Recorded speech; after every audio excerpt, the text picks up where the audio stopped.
He ended, and his words replete with guile into her heart to easy entrance won. Fixed on the fruit she gazed, which to behold might tempt alone, and in her ears the sound yet rung of his persuasive words, impregned with reason to her seeming and with truth. Meanwhile the hour of noon drew on, and waked an eager appetite, raised by the smell so savory of that fruit, which, with desire inclinable now, grown to touch or taste, solicited her longing eye. Yet first pausing awhile, thus to herself she mused: Great are thy virtues, doubtless, best of fruits, though kept from man, and worthy to be admired, whose taste, too long forborne at first to say, gave elocution to the mute, and taught the tongue not made for speech to speak thy praise. Thy praise he also who forbids thy use, conceals not from us, naming thee the tree of knowledge, knowledge both of good and evil. Forbids us then to taste, but his forbidding commends thee more, while it infers the good by thee communicated, and our want. For good unknown, sure is not had, or had and yet unknown is as not had at all.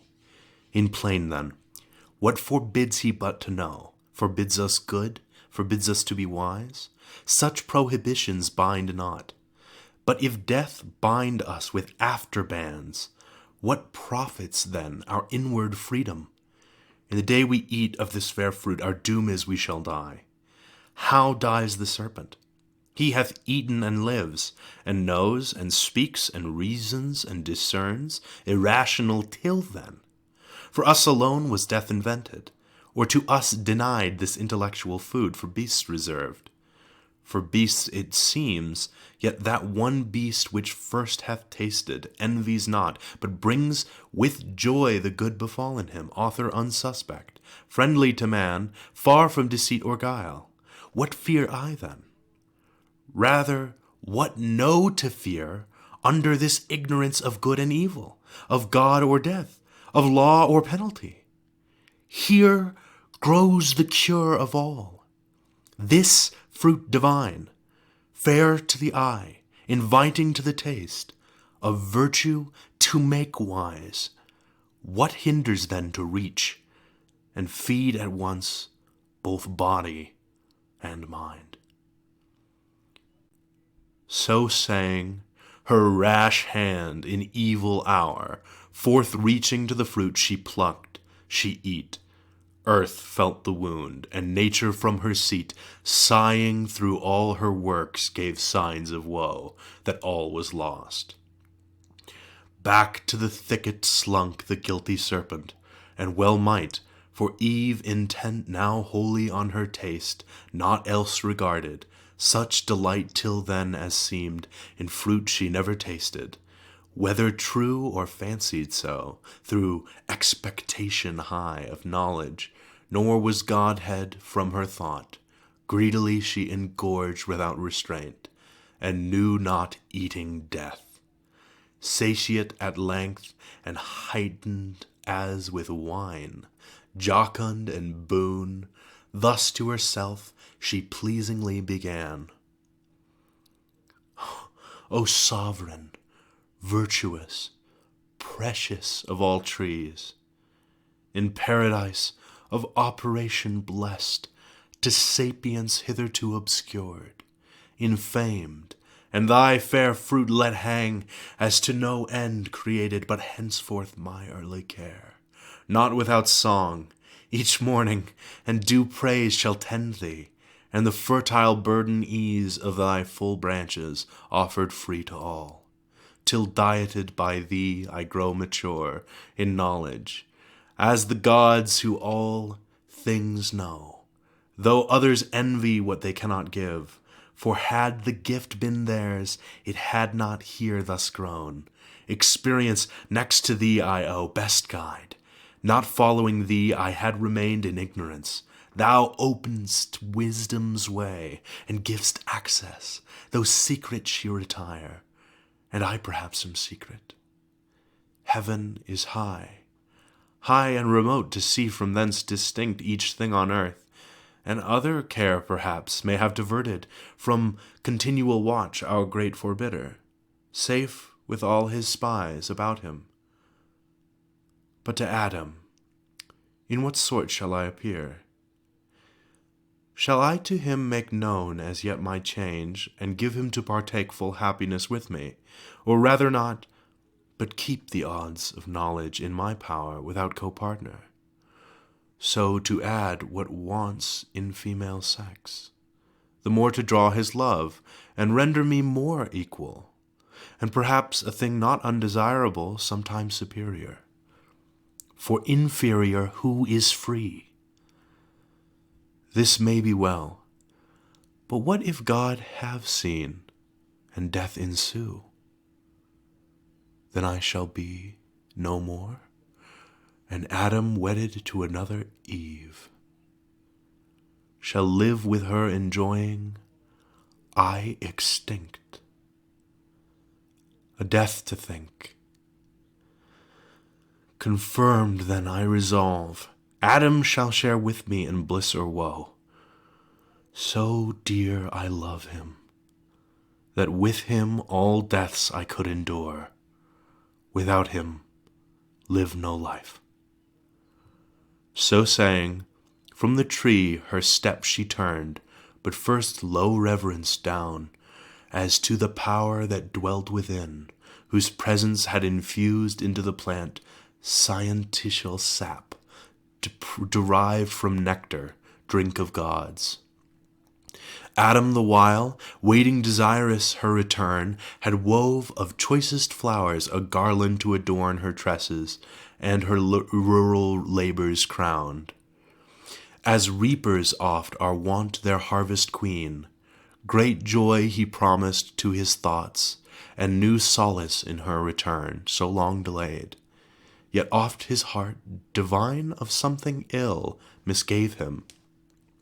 He the faltering measure felt, and forth to meet her went, the way she took that morn when first they parted. By the tree of knowledge he must pass. There he her met, scarce from the tree returning, in her hand a bough of fairest fruit, that downy smiled, new gathered, an ambrosial smell diffused. To him she hasted, in her face excuse came prologue, an apology to prompt, which with bland words at will she thus addressed. Hast thou not wondered, Adam, at my stay? Thee I have missed, and thought it long deprived thy presence, agony of love till now. Not felt, nor shall be twice, for nevermore mean I to try what rash untried I sought, the pain of absence from thy sight, but strange hath been the cause, and wonderful to hear. This tree is not, as we are told, a tree of danger tasted, nor to evil unknown, opening the way, but of divine effect, to open eyes, and make them gods who taste, and hath been tasted such. The serpent wise, or not restrained as we, or not obeying, hath eaten of the fruit, and is become not dead as we are threatened, but thenceforth endued with human voice and human sense, reasoning to admiration, and with me persuasively hath so prevailed that I have also tasted, and have also found the effects to correspond. Opener mine eyes, dim erst, dilated spirits, ampler heart, and growing up to Godhead, which for thee chiefly I sought, without thee can despise. For bliss, as thou hast part, to me is bliss, tedious unshared with thee, and odious soon.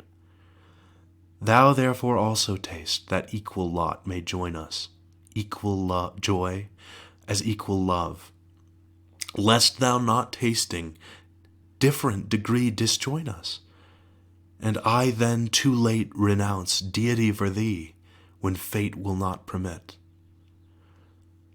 Thus Eve, with countenance blithe, her story told, but in her cheek distemper flushing glowed.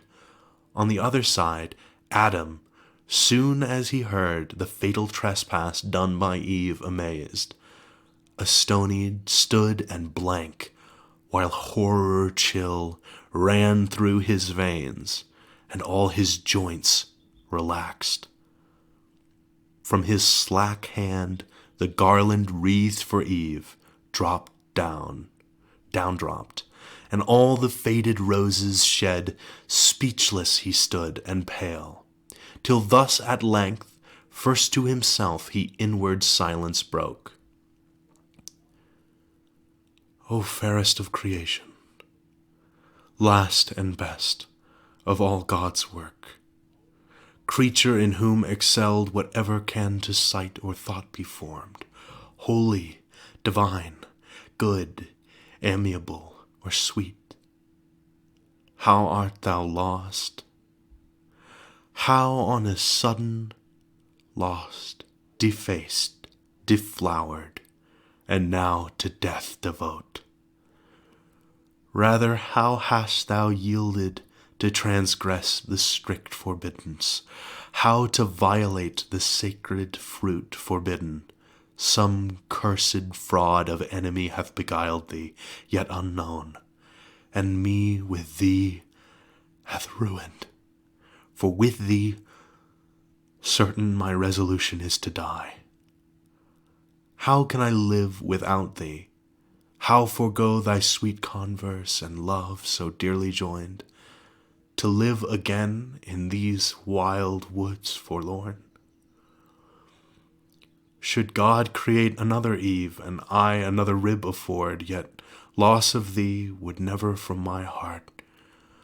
No, no. I feel the link of nature draw me.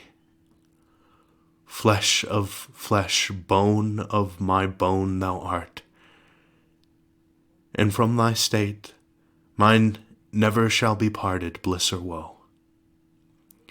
So having said, as one from sad dismay, recomforted, and after thoughts disturbed, submitting to what seemed remediless, thus in calm mood, his words to Eve he turned. Bold deed thou hast presumed, adventurous Eve, and peril great provoked, who thus hath dared.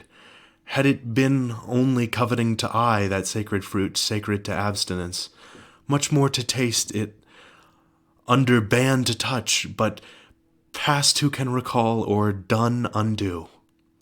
Not God omnipotent, nor fate, yet so perhaps thou shalt not die. Perhaps the fact is not so heinous now, for tasted fruit, profaned first by the serpent, by him first made common and unhallowed ere our taste, nor yet on him found deadly, he yet lives as thou saidst, and gains to live as man, higher degree of life, inducement strong, to us as likely tasting to attain proportional assent, which cannot be but to be gods or angels, demigods. Nor can I think that God, creator wise, though threatening, will in earnest so destroy us his prime creatures, dignified so high, set over all his works, which in our fall for us created, needs with us must fail, dependent made. So God shall uncreate, be frustrate, do undo, and labor lose. Not well conceived of God, who though his power creation could repeat, yet would be loath us to abolish, lest the adversary triumph and say, fickle their state, whom God most favors. Who can please him long? Me first he ruined, now mankind, whom will he next? Matter of scorn, not to be given the foe. However, I with thee have fixed my lot, certain to undergo like doom. If death consort with thee, death is to me as life. So forcible within my heart I feel the bond of nature draw me to my own in thee, for what thou art is mine. Our state cannot be severed. We are one flesh. To lose thee were to lose myself.